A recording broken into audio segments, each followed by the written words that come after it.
Tizon es pastor principal de Grace Fellowship Community Church en San Francisco, California, y profesor afiliado de misión en el Seminario Teológico North Park en Chicago y el Seminario Teológico Fuller en Pasadena.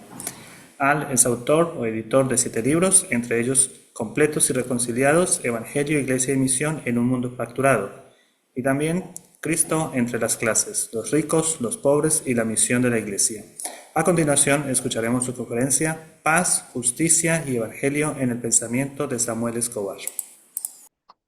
I'm not sure that I can overstate the impact that Dr. Samuel Escobar has had on my understanding of mission in the world. I could spend the whole time given to me telling you about how his works connected my sense of missionary call and the practice of justice. As a graduate student in theology, I read many books on mission and many books on ethics, but books that combined the two were rare. The vintage book that he co-wrote with John Driver called Mission and Social Justice was pivotal for me as it defined the direction of my life's work as a missionary, pastor, professor, and activist. Hello, my name is Al Tizon, and I serve as lead pastor of Grace Fellowship Community Church in San Francisco and affiliate faculty at North Park Theological Seminary in Chicago.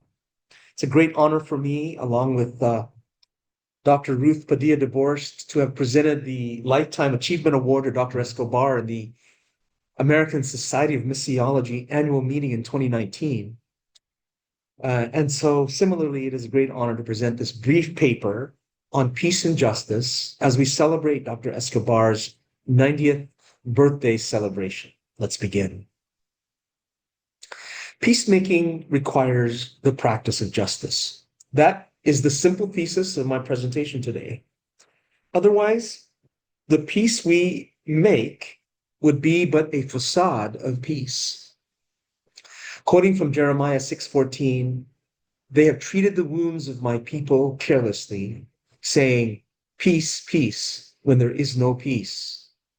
Jeremiah was merely pointing out that if the peace we build isn't based on the foundation of justice, then it is no peace at all. In essence, then, Jeremiah accused the false prophets of declaring peace, peace, when there is no justice. It is not debatable that injustice is a major cause of war. If biblical justice means God's manifold blessings to be enjoyed by all, then injustice describes inequity created by incompetent and corrupt governments that deprive certain people of those blessings. The hardship endured by the masses over time causes collective discontent, unrest, resentment, and anger. These things are the impetuses of uprisings. Doing justice, therefore, addresses one of the most deeply rooted causes of conflict and war. I remember during my years as a missionary in my homeland of the Philippines, when international dignitaries were scheduled to gather in our city. The city officials wanted to make a good impression that the city was doing well. So they rounded up all the street children and the vagrants and put them in the city jail. They forced the squatter communities along the river to paint their shacks green, so from a distance they looked like part of the scenery. And they threatened anyone even thinking of protesting or marching during that time with severe punishment. Peace, peace, when there is no justice. If justice, then, is the foundation for peace, then to be peacemakers is to do justice. I would like to propose several principles of justice work that lead to peace, or in short, principles of just peacemaking.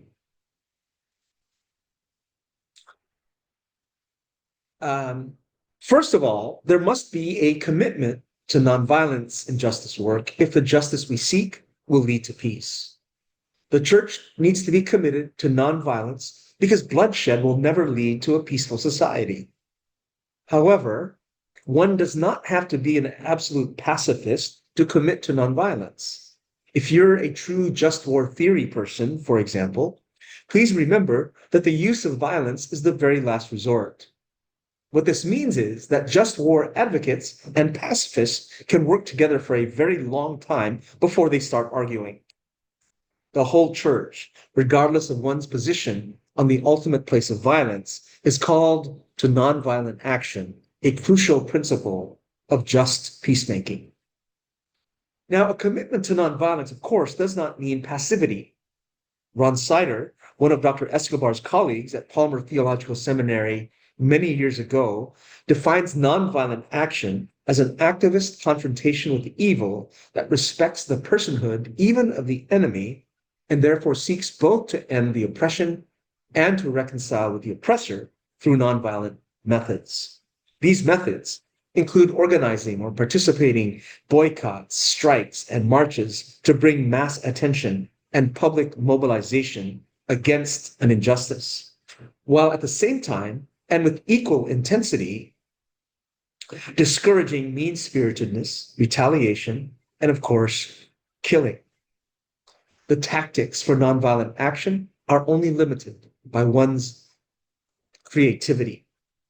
Another principle of just peacemaking is to address root causes. There are two arenas of life wherein injustice often occurs in the socio-political arena and the economic arena.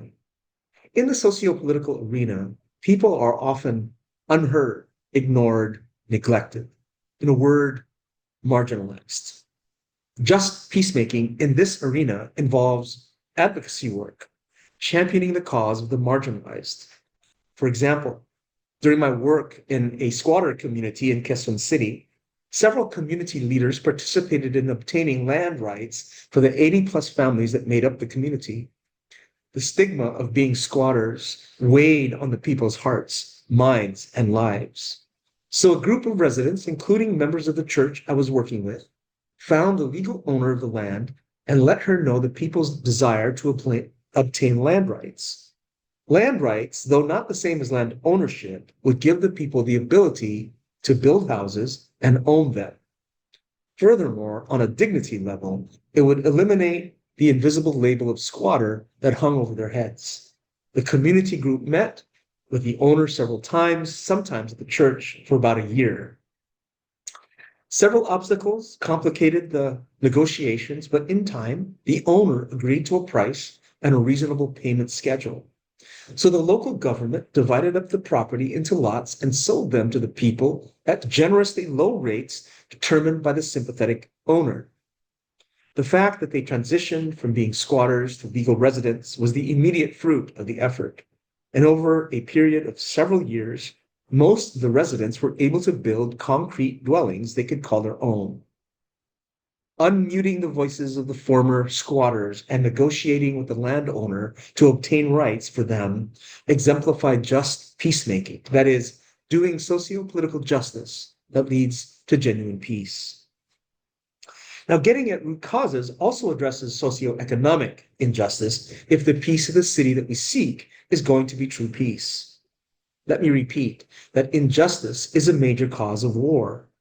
It's perfectly understandable that sustained poverty breeds unrest and discontent. If my family and I go hungry every day, if I can't afford to bring my sick kids to the doctor, if I can't find or keep a job, if tax laws make the rich richer and me and my fellow struggling neighbors poorer, then I'd be angry too. Multiply the experience by decades, and the people become a volcano ready to erupt at any moment.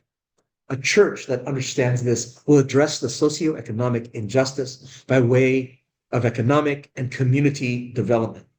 For example, the self-help groups, or the SHGs, facilitated by an organization in South Africa called the Zimele Wetu Foundation, is a great example. Zimele Wetu is a nonprofit company committed to creating self-sustaining communities through empowerment. The power of the SHG concept lies in its affirming approach. It asserts that together the poor have the resources to increase their capacity to transform not just their own lives, but the lives of their neighbors. In the words of Zimele Wetu Executive Director Audrey Montimelo, we encourage the poor to start thinking together about how they can change shared poverty situations or their shared poverty situation with what they have. The work of Zemeli Wetu consists of gathering and meeting in small groups of mostly women, helping them identify the needs of their community and then building enough trust among them to begin saving what little each has to accumulate into a resource pool that can address those needs. Essentially, the creation of a truly people's bank is what I'm talking about. To date, Matamela reports, SHGs have raised 495,000 Rand. That's almost 40,000 US dollars collectively. Through SHGs, Zemeli Wetu creates income generation through local asset-based sustainable systems, and by doing so, make peace. How so? As people begin to contribute to the betterment of their own lives and their communities, the reasons for collective discontent and strife are eliminated or at least significantly decreased. I doubt that Matamelo and her staff consider themselves peacemakers as they go about creating more just economic and social systems, but their actions define the just in just peacemaking. Another principle of just peacemaking is to do good works together across enemy lines. Let me explain. What if we were able to bring warring peoples together for a cause other than what divides them? Imagine it. People together doing compassion and justice across tribal, ethnic, cultural, religious, and or ideological differences. This can truly make peace in the world. With sensitive, proper guidance provided by skilled peacemakers, members on both sides of a conflict can acquire a shared vision for joint actions and advocacy. Can Catholics and Protestants, for example, work together for a just cause in Mexico? Can members of rival tribes in South Sudan work together to provide clean water for their communities? Can Christians and Muslims in the Philippines march together in protest against human rights atrocities of an authoritarian government? Can Palestinians and Israelis stand together against the indignities that so many Palestinians endure at the checkpoints? Can Republicans and Democrats in the United States work together to reduce the number of abortions that occur each year? These and many other instances of enemies working together for the sake of justice do much for the cause of peace. It has not been uncommon to encounter people on either side of a conflict who are weary of dealing with the nature of any given conflict. For example, I remember inviting an African American doctoral student to a workshop I was facilitating on the Black-White divide in the United States. She responded, "Dr. Tizon, I'm sick and tired of talking about the Black-White divide. We all are. Instead of trying to figure out how blacks and whites can get along, why don't you just help us all serve God together?" she said.